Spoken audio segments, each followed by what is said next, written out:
Assalamualaikum warahmatullahi wabarakatuh. Alhamdulillahirabbil alamin. Wassalatu wassalamu ala asrofil anbiya'i wal mursalin. Rabbi shrahli sadri wa yassirli amri wahlul 'uqdatam bil lisani yafqahu qawli amma ba'du. Bagaimana kabarnya hari ini anak-anak? Semoga kesehatan dan keselamatan menyertai kita semua. Amin. Bertemu lagi dengan saya, Pak Muhammad Khairi, dalam pelajaran Pendidikan Agama Islam dan Budi Pekerti kelas 4 semester 1. Kali ini kita masuk ke bab 5, yaitu hijrah Nabi ke Madinah. Mari kita belajar. Hijrahnya Nabi Muhammad SAW dalam Kamus Besar Bahasa Indonesia atau KBBI, hijrah artinya perpindahan Nabi Muhammad SAW bersama sebagian pengikutnya dari Makkah ke Madinah untuk menyelamatkan diri dan sebagainya dari tekanan kaum kafir Quraisy di Makkah. Penyebab hijrahnya Nabi Muhammad SAW ke Madinah yaitu adalah yang pertama adalah turunnya perintah hijrah dari Allah Subhanahu wa taala. Yang kedua adalah tekanan kaum kafir Quraisy yang selalu menekan, menghina dan juga menyakiti dakwah Nabi Muhammad SAW. Jaminan keamanan dari penduduk Madinah. Yang keempat adalah permintaan dari penduduk Madinah agar Nabi Muhammad SAW pindah dari Mekah ke Madinah. Nah, perjalanan hijrah Nabi Muhammad SAW ke Madinah yaitu adalah yang pertama, kaum kafir Quraisy menyusun rencana jahat untuk menangkap dan juga mengepung rumah Rasulullah SAW. Yang kedua adalah menyusun rencana hijrah. Nabi beserta sahabatnya menyusun rencana untuk berhijrah dari Makkah ke Madinah. Dalam perjalanan, Nabi Muhammad SAW dan Abu Bakar bersembunyi di gua yang namanya Gua Sur. Perjalanan menuju Madinah, lalu sampailah Nabi di Madinah. Kaum pengikut Nabi yang berhijrah dari Mekah ke Madinah disebut sebagai kaum muhajirin. Sedangkan kaum penduduk Madinah yang menerima hijrah Nabi Muhammad SAW disebut sebagai kaum Ansor. Nah, apa yang kita bisa ambil dari hijrahnya Nabi Muhammad SAW tersebut? Yaitu adalah rela berkorban, teguh pada pendirian, percaya diri, dan sikap tanggung jawab. Hikmah hijrah Nabi Muhammad SAW ke Madinah adalah kaum muslim selamat dari ancaman kaum kafir Quraisy. Bertambahnya kecintaan kaum muslim kepada Islam, semakin kuatnya persaudaraan kaum muslimin, terutama antara kaum muhajirin dan kaum ansor. Terjalinnya persaudaraan baru antar kaum muslimin.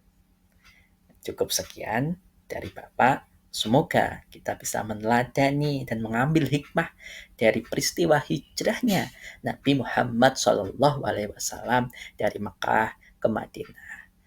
Cukup sekian dari Bapak. Bila ada kurang dan lebihnya, Bapak mohon maaf yang sebesar-besarnya. Wassalamualaikum warahmatullahi wabarakatuh. Tahukah kalian peristiwa perjalanan hijrah Nabi Muhammad ke Madinah? Apa saja peristiwa yang terjadi selama dalam perjalanan hijrah? Yuk, kita belajar kisah perjalanan hijrah Nabi Muhammad sejak persiapan berangkat sampai tiba di Madinah.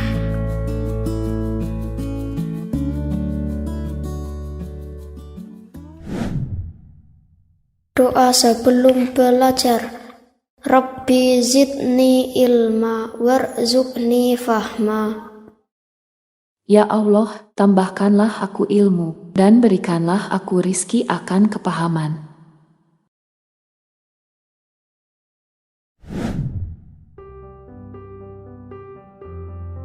Assalamualaikum warahmatullahi wabarakatuh. Kisah perjalanan hijrah Nabi Muhammad ke Madinah. Kisah perjalanan hijrah diawali dengan peristiwa Ali bin Abi Thalib menempati tempat tidur Nabi Muhammad. Kaum musyrik Quraisy sangat terpukul dengan keberhasilan dakwah Nabi Muhammad. Karena itu, sebelum semakin membesar agama baru, mereka memutuskan untuk mencelakai Nabi Muhammad. Allah menyampaikan rencana kaum musyrik Quraisy kepada Nabi Muhammad. Maka beliau memerintahkan Ali bin Abi Thalib untuk tidur di pembaringan beliau sambil memakai selimut berwarna hijau buatan Hadramaut yang biasa beliau pakai. Nabi Muhammad berhasil keluar rumah, meletakkan segenggam tanah di kepala masing-masing para pemuda Quraisy sambil membaca firman Allah dalam Quran Yasin ayat 9. Dan kami jadikan di hadapan mereka sekat atau dinding, dan di belakang mereka juga sekat, dan kami tutup mata mereka sehingga mereka tidak dapat melihat. Keesokan harinya mereka sungguh terperanjat karena hanya baru mengetahui bahwa yang mereka duga Nabi Muhammad adalah Ali bin Abi Thalib.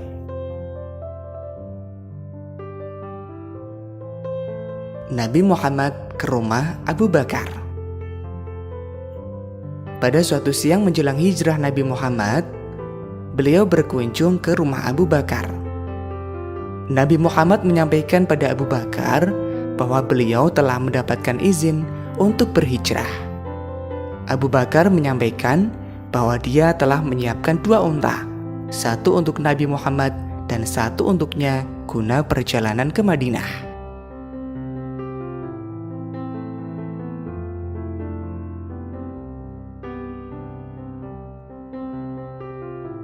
Awal perjalanan. Pada tanggal 27 Safar tahun ke-14 kenabian, di tengah kegelapan malam, Nabi Muhammad keluar dari rumah Abu Bakar. Beliau berjalan kaki ke Gua Thur. Jalan ke gua sangat sempit, terjal, dan banyak bebatuan. Sebelum menjauh dari perbatasan Mekah, Nabi Muhammad berhenti sesaat mengungkapkan rasa cinta beliau kepada tanah airnya. Beliau bersabda kepada kota Mekah seraya memandang Ka'bah, yang artinya, "Demi Allah, sesungguhnya engkau, wahai kota Mekah, adalah sebaik-baik bumi Allah dan yang paling Allah cintai. Andai aku tak diminta untuk keluar darimu, maka aku tidak akan meninggalkanmu." Di dalam Gua Thur. Sebelum memasuki Gua Thur, Abu Bakar masuk terlebih dahulu, memeriksa jangan sampai ada sesuatu yang membahayakan Nabi Muhammad.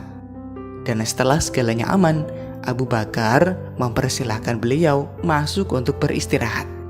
3 malam lamanya Nabi Muhammad bersama Abu Bakar menginap di dalam gua. Malam Jumat, Sabtu, dan Ahad. Setiap malam datang berkunjung ke sana putra Abu Bakar yakni Abdullah untuk menyampaikan perkembangan yang terjadi di Mekah. Para tokoh kaum musyrik di Mekah sangat kecewa. Mereka memberi tugas pada pencari jejak untuk melakukan pencarian. Mereka dijanjikan hadiah besar, yakni 100 ekor unta bagi yang menemukan Nabi Muhammad dan Abu Bakar. Pemuda-pemuda Quraisy mondar-mandir mencari ke seluruh arah. Saat mereka sampai di dekat Gua Thur, mereka berjumpa dengan seorang gembala dan ia berkata, mungkin saja mereka dalam gua itu. Waktu mendengar jawaban gembala itu, Abu Bakar berkeringat.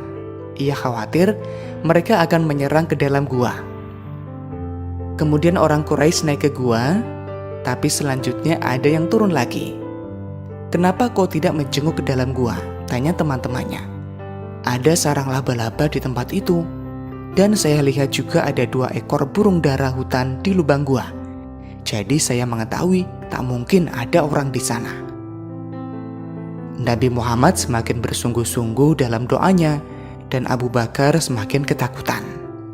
Ia mendekat ke arah Nabi Muhammad dan beliau berbisik di telinganya, yang artinya, Jangan bersedih hati. Sesungguhnya Allah bersama kita. Perjalanan ke Madinah. Setelah berlalu hari ketiga, tepatnya pada hari Senin tanggal 1 Rabiul Awal, tahun pertama hijrah, Nabi Muhammad bersama Abu Bakar dijemput oleh Abdullah bin Uraikid guna mengantar mereka menuju Madinah sambil membawa kedua onta yang dititipkan sebelumnya oleh Abu Bakar. Dengan petunjuk dan perlindungan Allah, mereka berangkat menuju Madinah melewati pantai Laut Merah, mengambil rute yang berbeda dengan yang biasa ditempuh oleh kafilah-kafilah yang menuju ke Madinah. Yasrib menjadi Madinah. Pada tanggal 8 Rabiul Awal, rombongan tiba di Kuba. Nabi Muhammad dan Abu Bakar disambut dengan sangat hangat. Apalagi setiap hari setelah sholat subuh sampai dengan zuhur, mereka menantikan kedatangan Nabi Muhammad. Penduduk Madinah yang mendengar tibanya Nabi Muhammad di Kuba juga berdatangan menyambut beliau. Nabi Muhammad di Kuba tinggal selama 4 hari, Senin, Selasa, Rabu, dan Kamis. Di tempat itu beliau membangun Masjid Kuba. Hari Jumat beliau bersama Abu Bakar berangkat menuju Madinah. Sebelum sampai ke Madinah, waktu sholat Jumat telah tiba. Maka beliau sholat di perkampungan Bani Salim bin Auf bersama rombongan yang berjumlah sekitar 100 orang. Lokasi itu dikenal juga dengan nama Wadi Ar-Ronun. Itulah sholat Jumat Nabi yang pertama di Madinah. Setelah sholat Jumat, beliau menuju Yasrib yang sejak hari itu berubah namanya menjadi Madinatul Rasul yang disingkat dengan Al-Madinah. Sahabat Nabi Muhammad, Al-Bara' bin Azib, yang menyaksikan peristiwa ini berkata, "Aku tidak pernah melihat penduduk Madinah sangat gembira seperti mereka menyambut Rasulullah." Nabi Muhammad tiba di Madinah. Beliau disambut dengan sangat meriah. Masyarakat di Madinah mengeluk-elukan beliau dengan syair-syair pujian yang mengharukan. Setelah 3 hari kemudian, Ali bin Abi Thalib menyusul. Istri Nabi, Saudah binti Zam'ah, bersama Fatimah dan Ummi Kulsum, Usama bin Zaid dan Ummu Aiman, juga menyusul hijrah ke Madinah. Kaum muslimin yang pindah dari Makkah ke Madinah kemudian dikenal dengan nama kaum Muhajirin.